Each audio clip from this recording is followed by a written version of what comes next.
할렐루야. 사랑하는 반석의 성도 여러분, 3월 12일 금요일 아침 악갑의 시간이 돌아왔습니다. 오늘은 시편 62편의 말씀으로 함께 은혜를 나누도록 하겠습니다.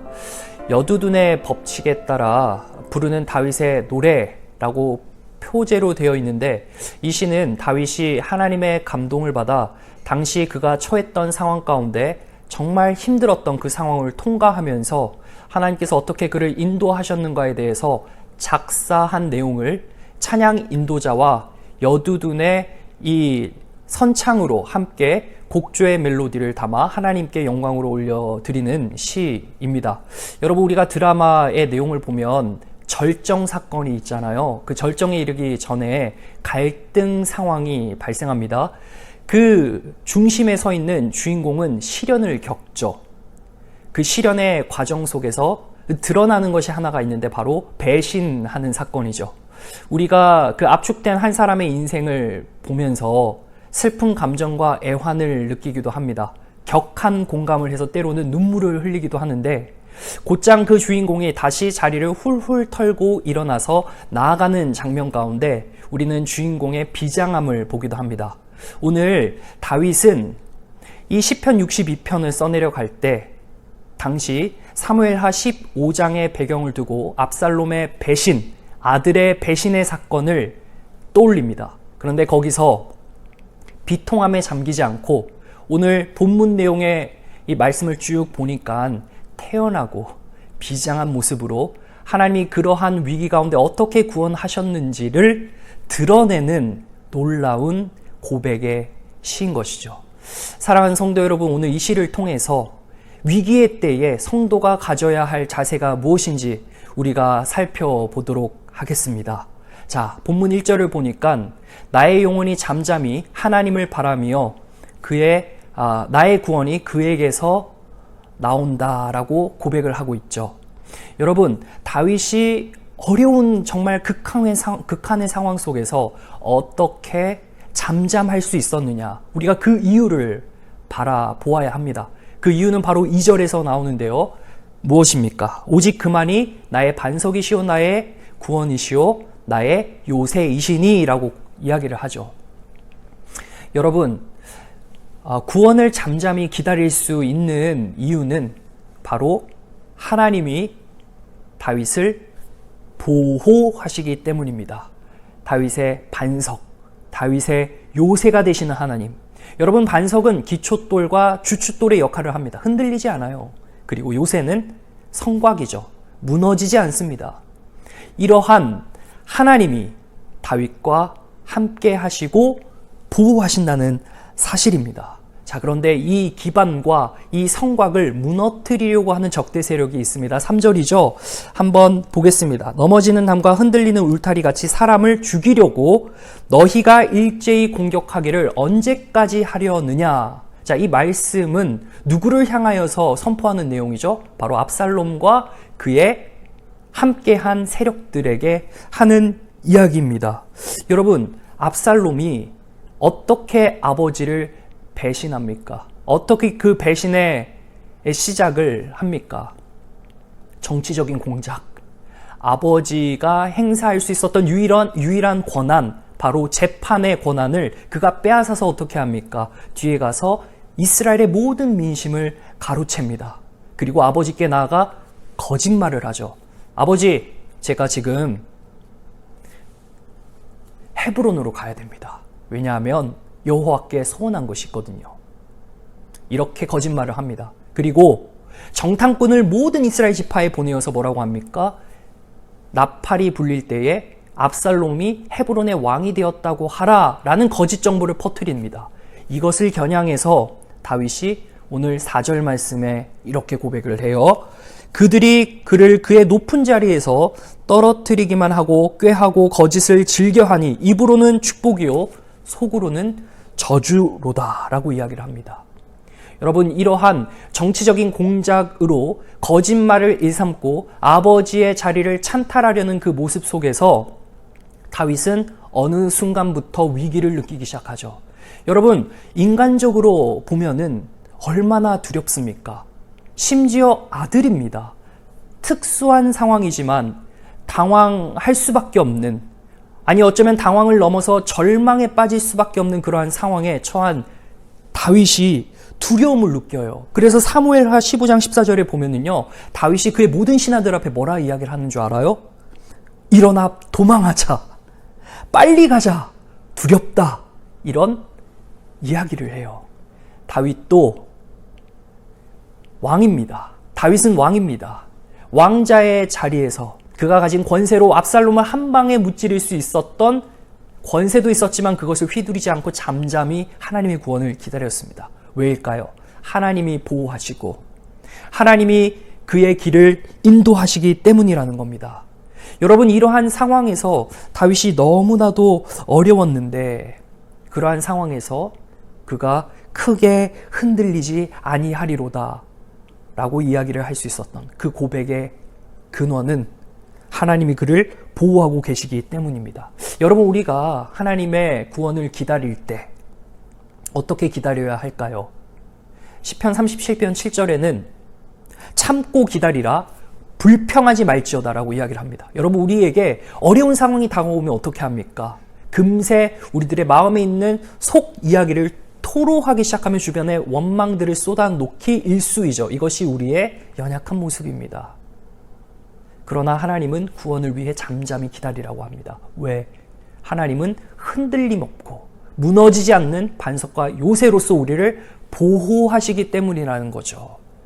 여러분, 압살롬의 상황처럼 우리가 믿고 우리가 가장 안전하다고 생각하는 그것이 도리어 화살의 촉을 돌려서 우리에게 비수를 꽂는 순간이면 우리는 당황을 넘어 절망할 수밖에 없습니다. 그러나 그때 우리가 세워두고 우리가 구축하였던 스펙과 우리들이 생각한 그것이 나를 흔들고 나를 무너뜨릴지언정 하나님은 무너지지 않으시기 때문에 우리가 하나님을 피난처로 삼아야 합니다.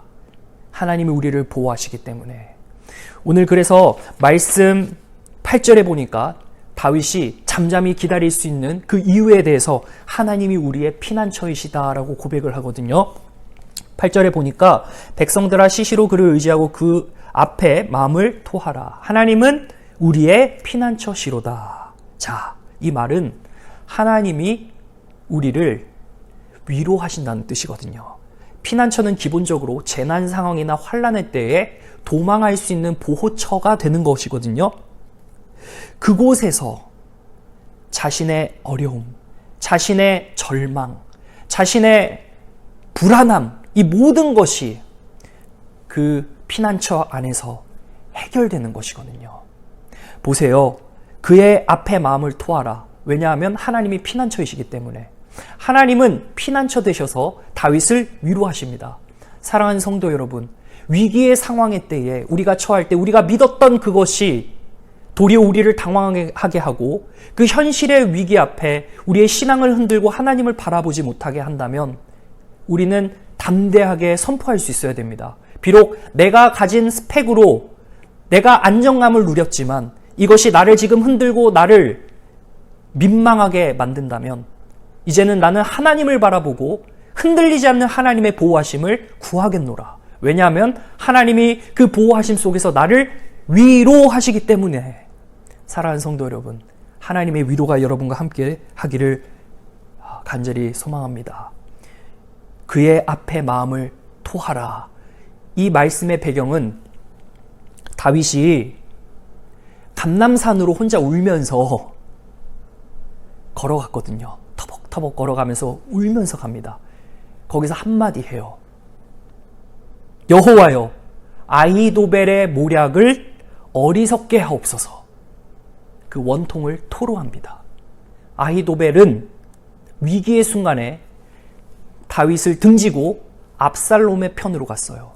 추풍낙엽처럼 다 떨어져 나아가는, 그래서 압살롬에게 모든 인심이 빼앗겨서 압살롬의 편을 들고 있는 이 상황에서 다윗이 어디에서 위로를 얻을 수 있었습니까? 누가 피난처가 될 수 있었습니까? 그러나 하나님은 다윗에게 다양한 방식으로 위로하십니다. 그 증거가 어디서 나오냐?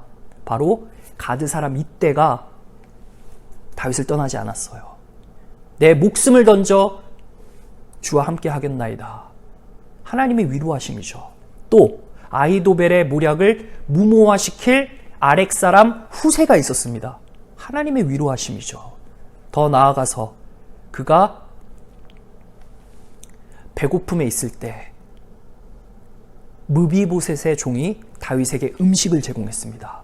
하나님은 위기에 빠진 성도들을 결코 외면하지 않으시고 다양한 방식으로 위로하신다는 사실을 잊지 않기를 바랍니다. 우리가 그래서 하나님의 구원을 잠잠히 기다릴 수 있는 것이죠. 하나님의 보호하심이 있고 하나님의 위로하심이기 때문에 이 고백을 정확하게 다윗이 본문 7절에서 이렇게 이야기를 합니다. 내 힘의 반석과 피난처도 하나님께 있도다. 할렐루야. 사랑하는 성도 여러분, 우리에게 주시는 하나님의 놀라운 보호와 위로가 있다는 사실을 잊지 마시기 바랍니다. 마지막으로 보니까요, 다윗이 잠잠하게 하나님의 구원을 기다릴 수 있었던 이유가 하나님께 권능과 인자함이 속했다고 고백하고 있는데요. 오늘 본문 마지막 11, 12절이거든요. 하나님의 권능은 능력이죠. 그 능력으로 압살롬을 패망하게 합니다. 우리가 떠들지 않아도, 우리가 원망불평하지 않아도 하나님은 알아서 심판하십니다. 우리가 나서지 않아도. 그래서 우리가 잠잠해야 합니다. 여러분, 하나님의 권능으로 알아서 심판하시고요. 하나님께 돌이키는 자는 하나님이 구원하십니다. 그래서 시편 86편 5절에서도 하나님은 사하시기를 즐거워하신다라고 합니다. 사죄하시기를 즐거워하시는 하나님. 왜냐하면 인자함이 후하심이니이다라고 고백을 하거든요. 여러분, 하나님의 성품을 알았던 다윗은 그가 그 왕자를 회복하고 복권했을 때 한때 그를 계속해서 저주했던 사울의 친척 시므이가 죽을 수밖에 없었던 상황에서 시므이가 다윗에게 나와 무릎을 꿇고 사죄를 구합니다. 그때 주변 사람은 죽이라고 하는데 다윗은 그를 용서하고 생명을 맹세합니다.